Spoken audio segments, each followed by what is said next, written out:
कल जो हमने बात की थी भाई केमिकल प्रॉपर्टी की बात की थी, याद है आपको। आज एक केमिकल प्रॉपर्टी रहती है उसकी 15 की, वो है रिएक्शन विद हैलोजन, वो सॉरी मेटल के साथ। हैलोजन के साथ तो बताई दी थी आपको, मेटल के साथ। तो ये जो एलिमेंट होता है वो नॉर्मली मेटल के साथ जो रिएक्शन करते हैं, ये जो रिएक्शन जैसे कि सोडियम कैल्शियम है ना, इनके साथ रिएक्शन करती हैं। और जैसे लिथियम करती है नाइट्रोजन के साथ, ठीक है। कैल्शियम भी कर देती है नाइट्रोजन के साथ, सारी और भी नहीं करती। तो मेटल के साथ रिएक्शन करके ये जैसे नाइट्रोजन है, मेटल के साथ रिएक्शन करके क्या बनाएगी, मेटल नाइट्राइड बनेगी। फास्फोरस क्या बनाएगी, मेटल फास्फाइड बनाएगी, है ना। इसी तरीके से सारी मेटल बनाती है, कुछ मतलब रिएक्शन भी नहीं करती सबके साथ, ठीक है। तो ये प्रॉपर्टी इतनी इंपॉर्टेंट नहीं है, आपको बताऊं, इसलिए ओरली बता रहा मैं sir. All these element react with metals to form binary compound exhibit -3 oxidation state. Metal के साथ, क्योंकि मेटल की ऑक्सीडेशन स्टेट प्लस होती है, तो मेटल के साथ रिएक्शन करके ये ऑक्सीडेशन स्टेट नेगेटिव शो करते हैं, -3। जैसे कि कैल्शियम नाइट्रेट, कैल्शियम फास्फाइड और सोडियम आर्सेनाइड और जिंक एंटीमोनाइड, है ना। एंटीमोनी होता है ना इसमें, जिंक एंटीमोनाइड और Mg3B2, ये क्या है, मैग्नीशियम बिस्मथाइड, ठीक है, क्लियर। इस तरह के कंपाउंड बनाते हैं। वो टॉपिक तो काट दिए थे आपने, जो मैंने बताया था, जो सिलेबस में नहीं है, निशान लगाने वाले निशान में। अब डाइनाइट्रोजन जो होती है, फॉर्मूला आपको पता ही है, N2 में होता है, और नाइट्रोजन के बीच में ट्रिपल बॉन्ड होता है, और नाइट्रोजन का ट्रिपल बॉन्ड होने की वजह से इसकी बॉन्ड एंथैल्पी ज़्यादा होती है। तो ये नाइट्रोजन जो होती है वो इनर्ट होती है केमिकली, इस तरीके से देखा जाए तो। कुछ कंडीशन देने के बाद केमिकली रिएक्टिविटी बढ़ती है इसकी नाइट्रोजन की, ठीक है। तो ये बात, इसको बनाने के बहुत सारे मेथड हैं, ठीक है। तो ये कोई खास इंपॉर्टेंट तो है नहीं, मैं आपको बताऊं न, तो नाइट्रोजन और नाइट की प्रॉपर्टी, केमिकल प्रॉपर्टी, ठीक है। तो प्रिपरेशन मेथड में देखो, अमोनियम क्लोराइड और सोडियम नाइट्राइड को जब गर्म करते हैं तो हमें N2 मिलती है, ठीक है।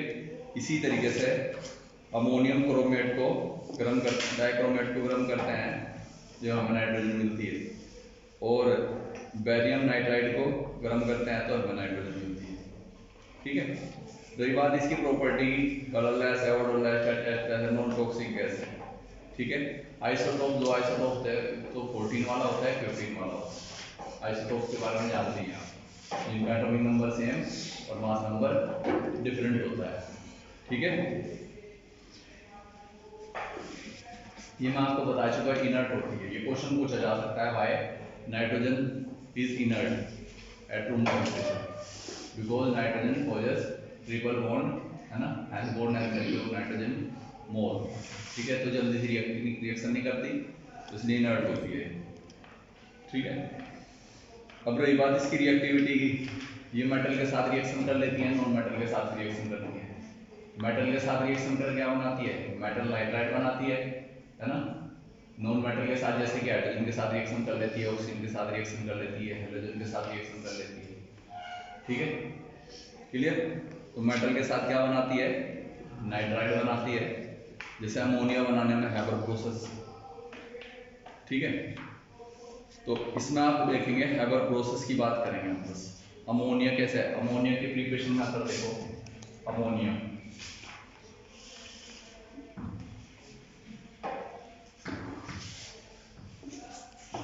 कैसे बनती है, यहाँ पे ये होगा हमारा हैबर प्रोसेस, हैबर प्रोसेस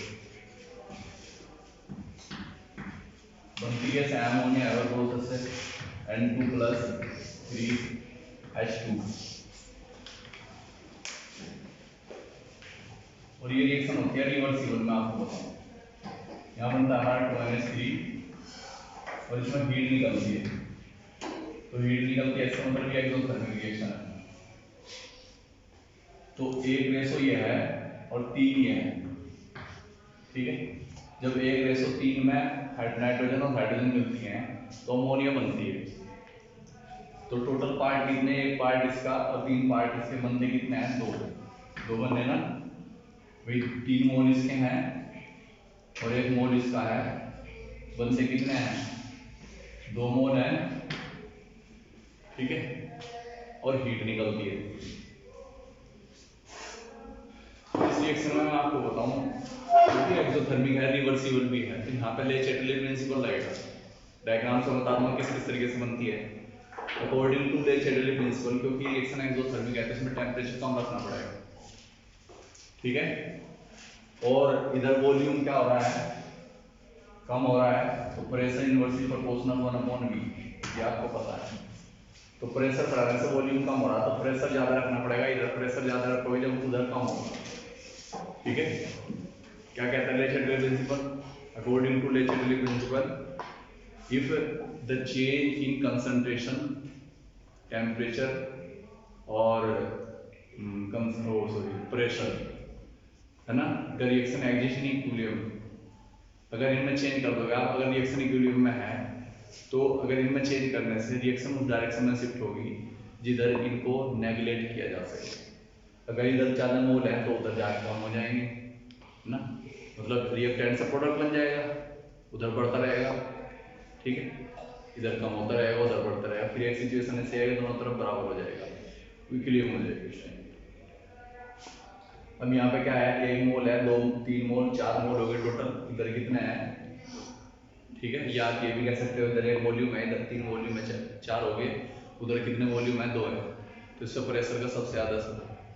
तो इसमें वॉल्यूम कम करने के लिए आपको प्रेशर बढ़ाना पड़ेगा, ठीक है। तो प्रेशर ज़्यादा रखना पड़ेगा, एक्सोथर्मिक का टेम्परेचर कम रखना पड़ेगा, ये इसके लिए कंडीशन है। क्लियर, आई बात समझ में, ठीक है। तो देखो बनती कैसे है, ये डायग्राम देखेंगे आप हैबर प्रोसेस का, preparation of ammonia bye Haber process.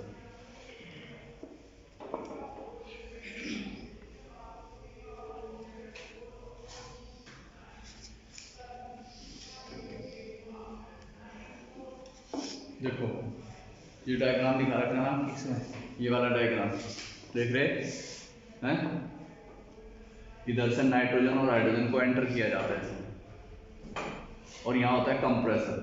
Compressor में जो प्रेशर दिखा रखा है 20 मेगापास्कल का, और इसमें फिर जैसे कंप्रेस होकर ये आगे जाती है कैटालिटिक चैम्बर में। यहाँ पे क्या होता है, एल्यूमिनियम ऑक्साइड होता है और पोटेशियम प्रोक्साइड होता है, ठीक है। K2 पोटेशियम प्रोक्साइड है, पोटेशियम ऑक्साइड। तो जैसे इसमें आती है कैटालिटिक चैम्बर में, तो यहाँ पे कैटलिस्ट की प्रेजेंस में रिएक्शन की स्पीड बढ़ जाती है, तो दोनों ही नाइट्रोजन और हाइड्रोजन एक दूसरे से रिएक्शन करती हैं तो अमोनिया बनाती है, और अमोनिया को फिर आगे भेजा जाता है ना। ये जो जिगजैग मैनर में दिखा रखा ना, ताकि ये थोड़ा ठंडी हो जाए। तो फिर यहाँ पे लिक्विड अमोनिया मिल जाती है आपको इस जगह, ये लिक्विड अमोनिया मिल जाती है। इसके बाद भी यहाँ पे कुछ नाइट्रोजन और हाइड्रोजन ऐसी रह जाती है जो रिएक्शन नहीं करती, क्योंकि रिवर्सिबल है, रिएक्शन नहीं करेगी, तो वो वापस इससे चली जाती है और फिर यहाँ पर पंप में जाती हुई फिर वापस यहीं आती है, और फिर ये प्रोसेस चलता रहता है। इस तरीके से अमोनिया बनती रहती है। तो हैबर प्रोसेस से एक बड़े लेवल में अमोनिया का निर्माण किया जाता है, अमोनिया को बनाया जाता है, ठीक। ये इसकी प्रिपरेशन मेथड है। यहाँ तक कंफ्यूजन कुछ समझ में आ गई बात, चलो।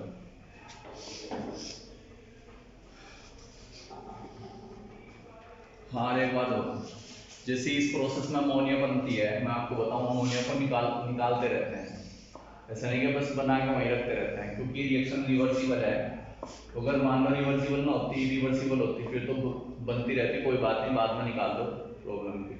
पर जैसी बनती रहेगी अमोनिया को वहां से हटाते रहेंगे, नहीं तो डिकम्पोज हो जाएगी वापस ये फिर, ठीक है।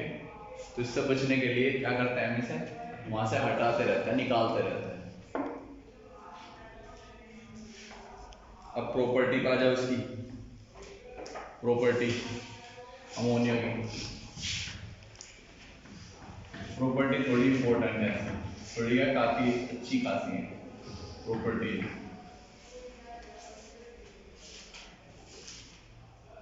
आप जैसे टॉयलेट में जाते हैं ना, टॉयलेट में घुसने के बाद जैसी स्मेल आती है ना, वैसी अमोनिया के अंदर से आती है। ठीक है, समझ गए? क्लियर हो गया? तो इसकी जो प्रॉपर्टी होती है, वैसे तो मान लो कलरलेस और वो पंजेंट स्मेल होती है, नाक में चुभती है एकदम जैसे, तो ये तो प्रॉपर्टी नहीं आती। प्रॉपर्टी आती है इसकी, एक तो इसके एंगल से, इसकी स्ट्रक्चर से। नाइट्रोजन जो होता है, नाइट्रोजन के पास 5 इलेक्ट्रॉन होते हैं, तो 3 के साथ शेयरिंग करके, है ना, इस तरीके से कुछ शेप रहती है इसकी। तो इसकी शेप जो होती है, इसकी शेप होती है भाई ट्रायंगुलर पिरामिडल शेप होती है।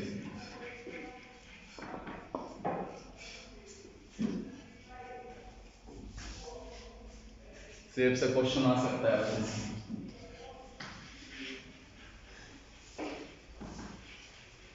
ट्रायंगुलर पिरामिडल शेप होती है।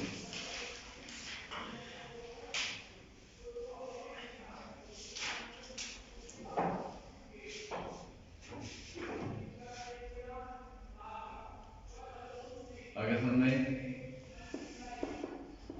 और बॉन्ड एंगल तो मुझसे पूछता है, वैसे बॉन्ड एंगल मैं आपको बताऊं यहाँ पे 107 डिग्री का होता है ना? ये जो बॉन्ड एंगल होता है यहाँ का भी 107 डिग्री का होता है। पता होना चाहिए वैसे भी आपको।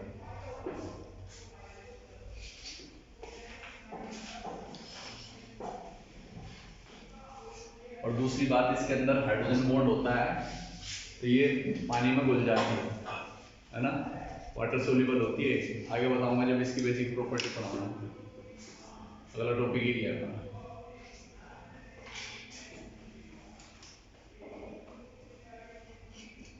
अब अपनी किताब में निशान लगाएंगे आप, देखना,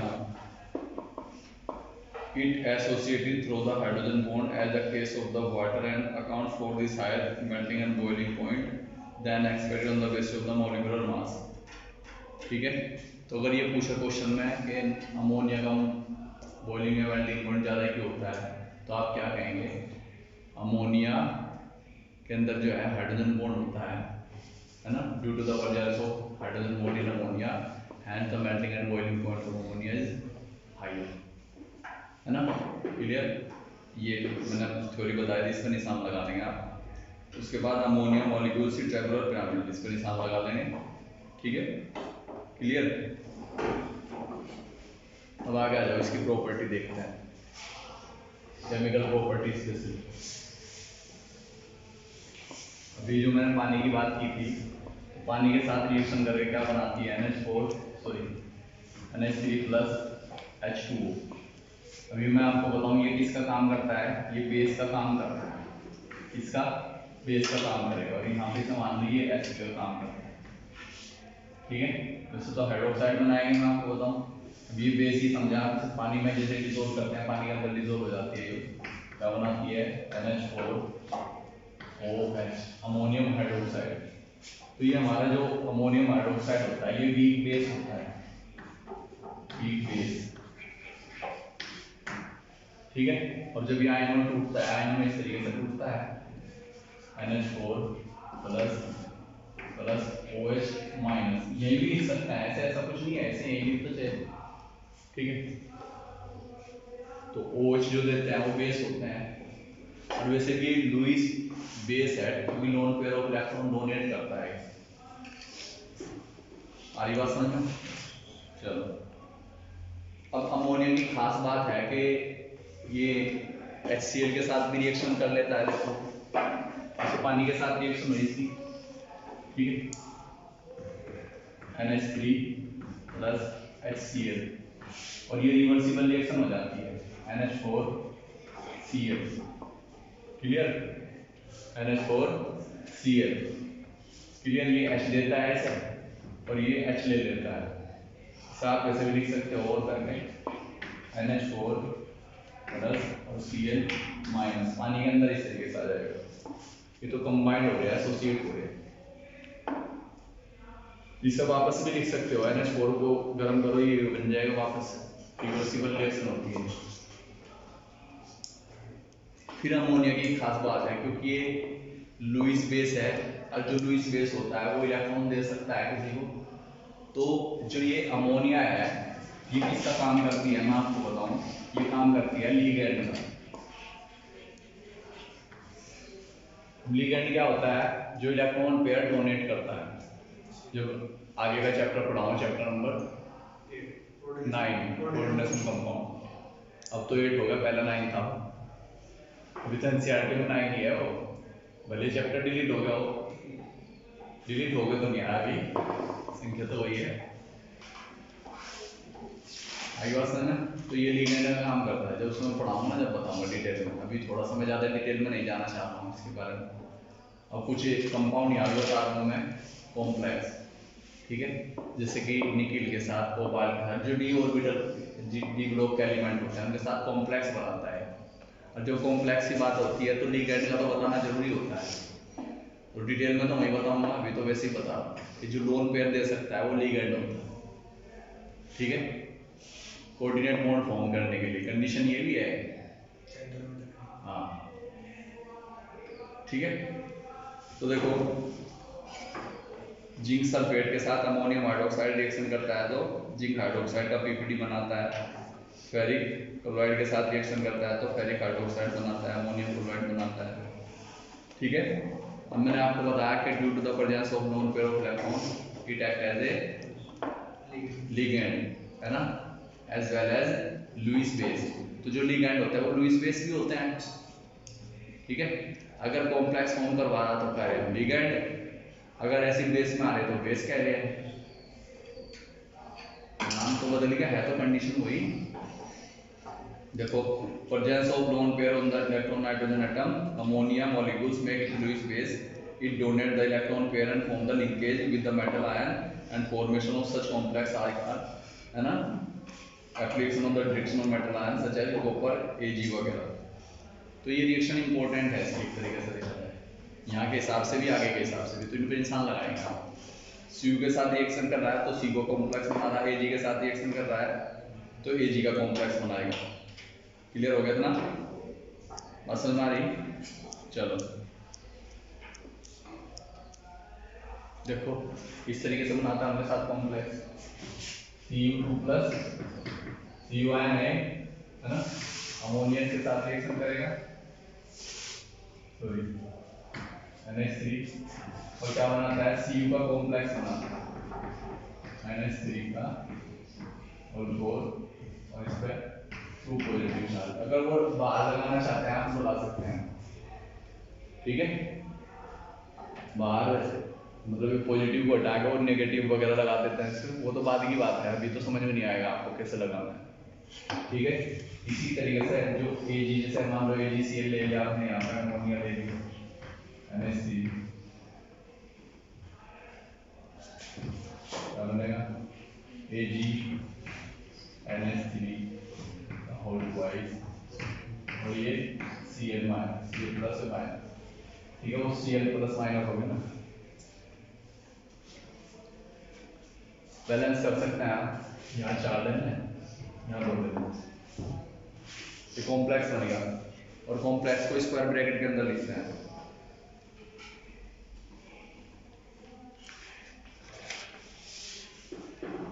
बस ये 2 रिएक्शन इसकी इंपॉर्टेंट है।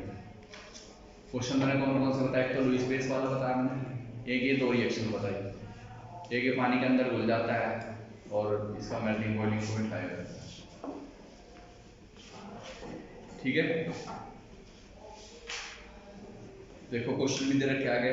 और रही बात अमोनिया के यूज की, ये इसका सबसे बढ़िया यूज है कि पहले तो क्या नाम मैं आपको बताऊं, ये उसमें काम आता है फर्टिलाइजर्स बनाने, ठीक है। नाइट्रोजन है इसमें, एक तो वो यूज हो गया, दूसरा रेफ्रिजरेंट में भर जाती है फ्रिज वगैरह के अंदर, ठीक है। तो ये 2 मेन यूज हैं, वैसे तो बहुत सारे यूज हैं, तो बताने को तो बता दो, कितनी बता दो, ठीक है। फर्टिलाइजर्स बनाने में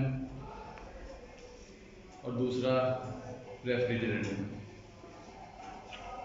अब क्वेश्चन है इसमें, why does ammonia act as a Lewis base, बता दोगे आप, due to the presence of lone pair of electron on nitrogen atom, मतलब सेंटर एटम। दूसरा क्वेश्चन में in the condition required to maximum yield of ammonia बता देता, low temperature high pressure, सही है, according to Le Chatelier principle. फिर अगला है how does the ammonia react with solution of copper ion, वो बता दी मैंने, है ना। जितना मैं बता दूंगा ना क्वेश्चन उससे बाहर नहीं मिलने लगा तुम्हें पेपर में, ठीक है।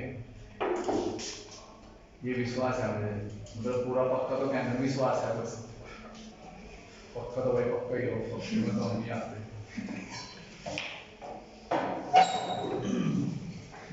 नाइट्रोजन के ऑक्साइड कटे हुए हैं आपके सिलेबस से, यस सर।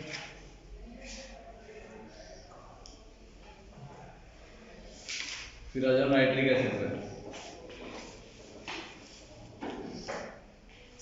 देखो नाइट्रिक एसिड की भी है तो कुछ इंपॉर्टेंट नाइट्रिक एसिड में है, पर केमिकल प्रॉपर्टी इंपॉर्टेंट है, जिसका मैं निशान लगा दूंगा उससे रट जाइए बस, ठीक है।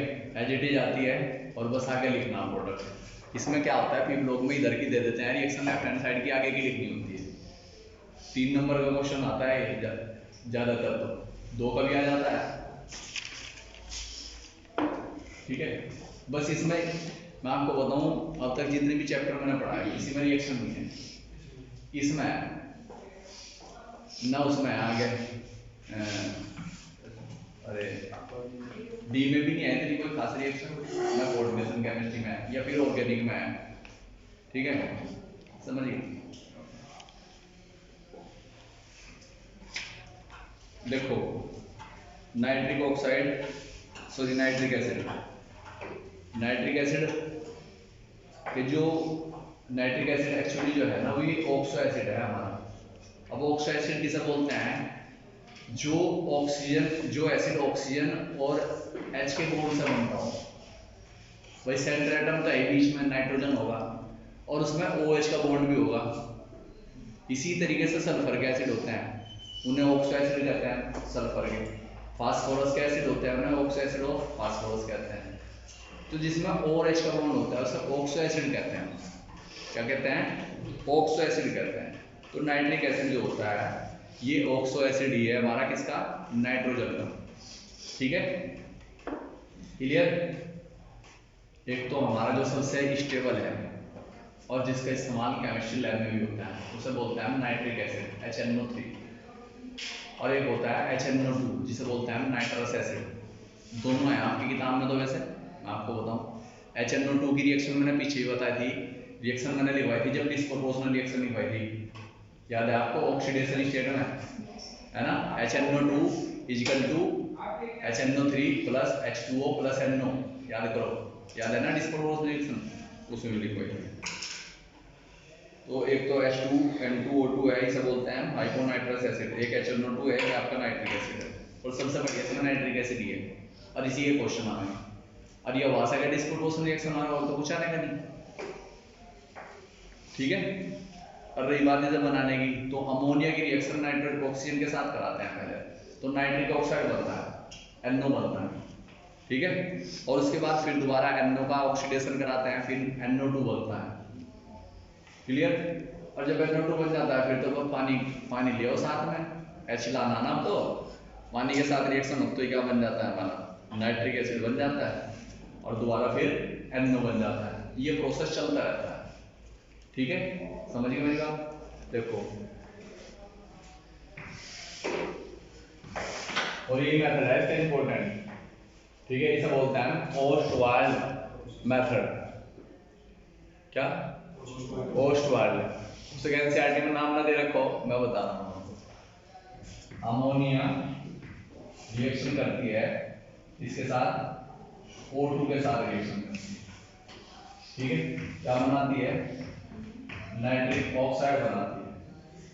बाकी XYZ पानी जो भी बाहर निकलेगा उसमें भी नहीं बना। फिर ये NO जो है ऑक्सीजन के साथ रिएक्शन करता है तो NO2 बनता है।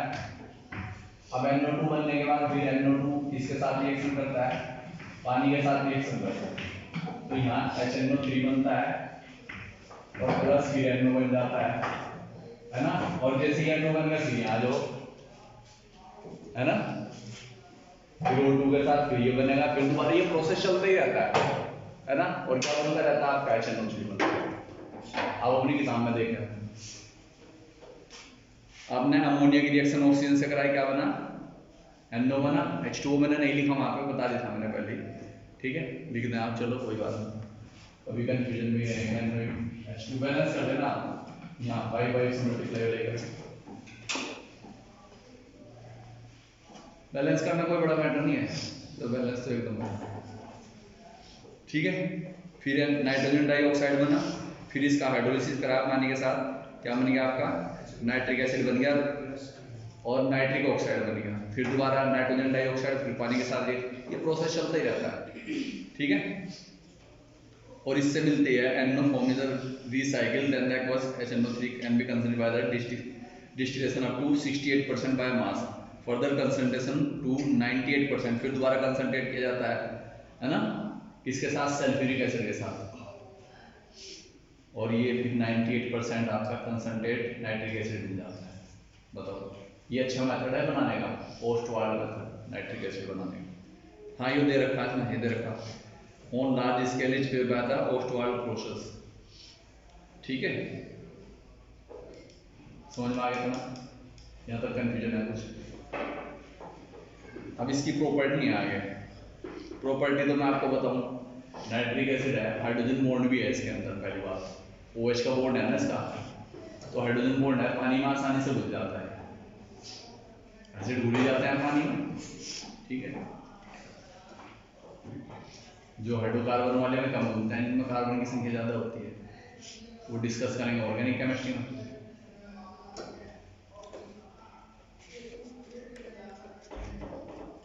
तो चलो केमिकल प्रॉपर्टी देख लो, ऐसे ही बता रहा हूँ आपको अपनी किताब में। पानी के साथ घुलेगा, क्या दे देगा, हाइड्रोजन आयन देगा, ठीक है, और जिंक के साथ रिएक्शन करेगा, इसकी प्रॉपर्टी पे निशान लगाओ आप, कॉपर के साथ रिएक्शन करेगा, डाइल्यूट HNO3, क्या बनाएगा, कॉपर नाइट्रेट और नाइट्रिक ऑक्साइड बनाएगा, ठीक है। और अगर कंसंट्रेट करेगा तो NO2 बनाएगा।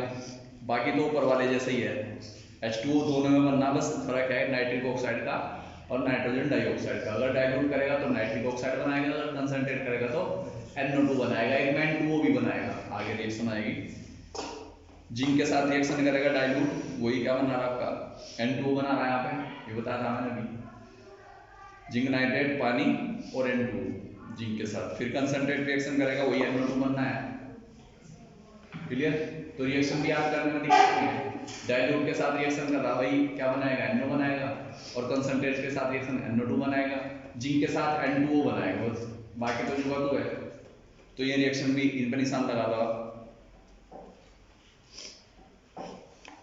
और दूसरी बात, जब ये नाइट्रिक एसिड पढ़ा रहे हैं, तो नाइट्रिक एसिड का कॉम्बिनेशन HCl के साथ एक्वारेजिया बनाता है, एक्वारेजिया के अंदर सारी मेटल हो जाती है, ठीक है, समझ गए, चलो।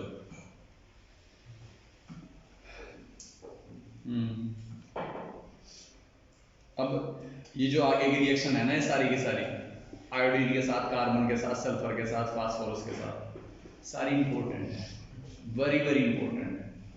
ये जो जिंक विन के साथ रिएक्शन हुई है, इनसे भी ज्यादा इंपॉर्टेंट है। आयोडीन को आयोडिक एसिड में चेंज कर देता है।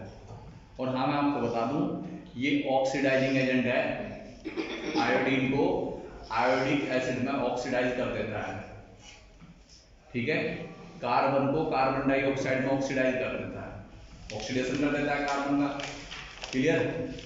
और सल्फर को सल्फ्यूरिक एसिड में बदल देता है, फास्फोरस को फास्फोरिक एसिड में बदल देता है, ऑक्सीडेशन करा देता है। देखो reaction, I2 plus HNO3 iodic acid बन गया, NO2 तो बनेगा ही, फिर कार्बन कार्बन डाइऑक्साइड NO2 बनेगा, पानी तो बनना ही है, वो तो कॉमन है सब में, सल्फर सल्फ्यूरिक एसिड NO2 और पानी, फास्फोरस है ना, फास्फोरिक एसिड NO2 और पानी।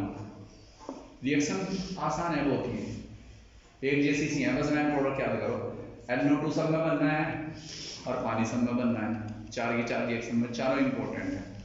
जो पिछली रिएक्शन बताई ना, इनसे भी ज्यादा इंपॉर्टेंट है ये। पेज नंबर 175 है इसमें, और एक है ब्राउन रिंग टेस्ट, इस पर निशान लगाना है ब्राउन रिंग टेस्ट। ये रिएक्शन एज इट इज आती है, वो ये तो पूछता नहीं, ब्राउन रिंग टेस्ट रिएक्शन पूछ देता है, ये रिएक्शन दे देगा आपको, आगे का लिखो आप। इसमें जो है ना फेरस आयन जो होता है ना, नाइट्रेट की प्रेजेंस में, नाइट्रेट आयन की प्रेजेंस में फेरिक में चेंज हो जाता है, और जो नाइट्रेट आयन है ना वो नाइट्रिक ऑक्साइड में चेंज हो जाता है। इस पर निशान लगाएंगे आप, ठीक है। और यहाँ पे एक टेस्ट ट्यूब के अंदर एक ब्राउन कलर की रिंग बन जाती है, इसलिए से बोलते हैं ब्राउन रिंग टेस्ट, है ना। जैसा जंग होता है ना, जंग में टेस्ट ट्यूब में इसी तरीके गोल गोल सी वहां पर रिंग बन जाती है, ब्राउन रिंग टेस्ट बोलते हैं। ये इंपॉर्टेंट है इसका। The familiar browning test for the nitrate depend on the ability of ferrous ion to reduce the nitrate to the nitric oxide which react with ferrous ion to form the brown color complex. The test is usually out by the adding dilute ferrous sulfate solution to the aqueous solution of concentrated nitrate ion, and then the carefully adding concentrated sulfuric acid along the side of the test tube. A brown ring at the surface of the between the solution and sulfuric acid layer indicate the presence of nitrate ion in the solution. ठीक है, ये important है, निकाल दीजिए निशान लगा लेना। चलो।